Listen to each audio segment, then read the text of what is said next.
Hi. You know, this chapter 8 is about the human resources department. For quite a while I did human resources for a company that I worked for. And boy, those human resource people can really get a big ego. They've got a lot of power within the company. What do? They're responsible for hiring, firing, training, the compensation scales. If you're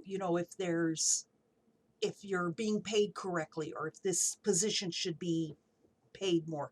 The orientation of new employees, the handbook. Speaking of which, and they've got many other responsibilities. A lot of times that's where if there isn't a separate benefits department, then the human resources deals with the benefits too. So they do a lot in there, but they can get pretty powerful. So you have to be careful sometimes.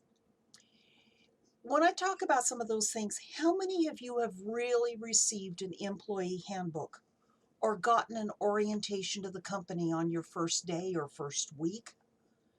Many times, many companies put this aside as an unnecessary thing, but I really think that those are two very important things for a company to have. You have to have a handbook, you have to set down some rules. And an employee, especially a new employee, needs to know what those rules are. So, what would you normally find in a handbook? Your safety regulations, that's a big one. Company rules. What are the rules? What can you do? What are you not supposed to do? Your job description should either be in your handbook or it should be given to you.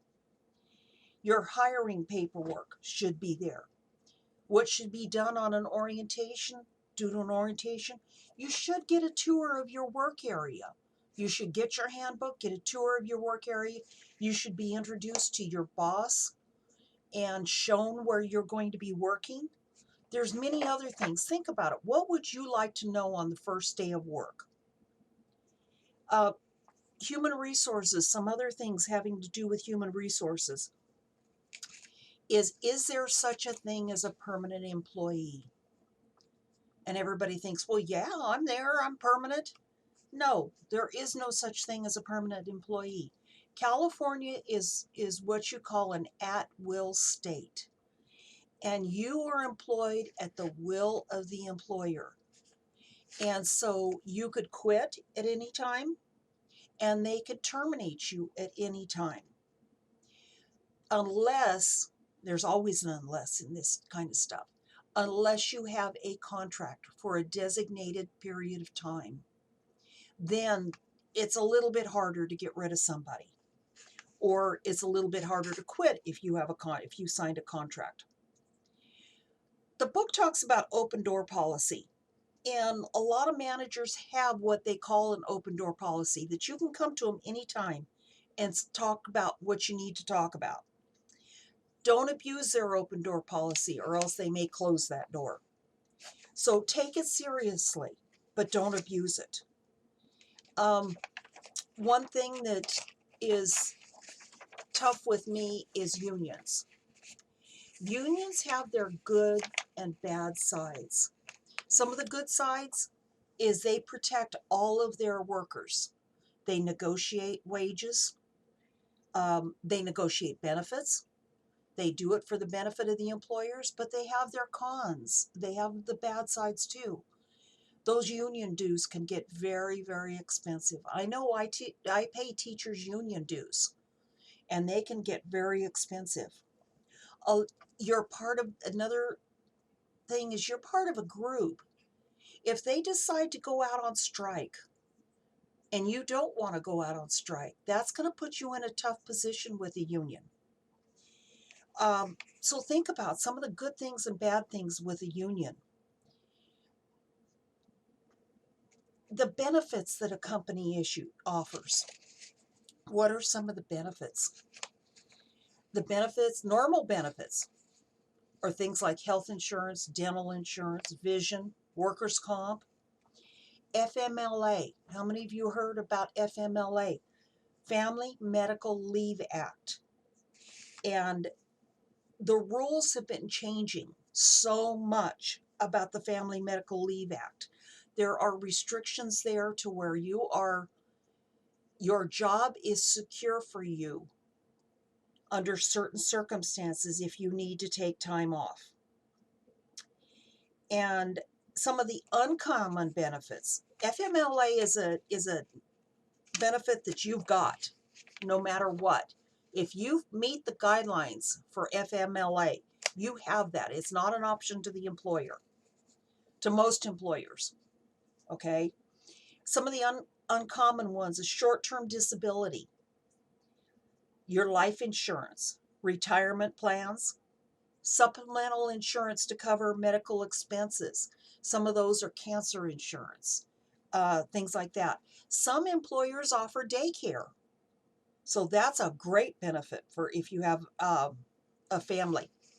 And then some companies are now offering to cover domestic partners. So those are things that you need to find out. A lot of them have reimbursements for education. But you have to be careful of this. A lot of times, whether or not it has to be job related. So if the classes are job related, then that's one thing. There's wellness programs right now, and employers do these wellness programs basically also to benefit you, but also to benefit them. If you're well, you're going to be at work a lot more. So things like smoking cessation, weight loss, fitness programs, or memberships to fitness, organizations. A lot of them have incentive programs, flexible schedules. They don't have to do a flexible schedule. If something happens and you need to take a child to school at 8 o'clock in the morning, so you're going to be there by 8:30, that's a great benefit for you. Some of them have paid days off, company discounts. There is such a thing as an EAP, an employee assistance program. They have free services such as counseling and legal advice. So if your company has an EAP, this is really good. Normally what it is it is an initial consultation, say it's legal advice. They'll set you up with a lawyer. The lawyer will talk to you for maybe 30 minutes and determine if you need further legal assistance. And then they'll go from there. Another benefit that you can be offered is a mentor. And those mentors are really helpful, and they're a big cost to employers, but they do help all the way around. They help the company because you get better. They help you because you get better, but also because you learn a lot. So in human resources is where you're going to find all of this information. So treat your human resource people nicely, because they can help you, but they can also make things rough. No, normally they don't, but they could. Now, what your work is for this chapter is, it's a little exercise for you between the video and what is in your book. I want you to take a look at it and put it in your own words. Define the function of a human resource department. Describe the purpose of a handbook. And then I want you to list 5 things, examples of policies, rules, working conditions, anything else that you would include in a handbook if you had the opportunity. Okay? So go ahead with that. As you see here, the next thing, this is the end of unit number 2. The next thing you have is your unit 2 test. Okay? See you at the next video.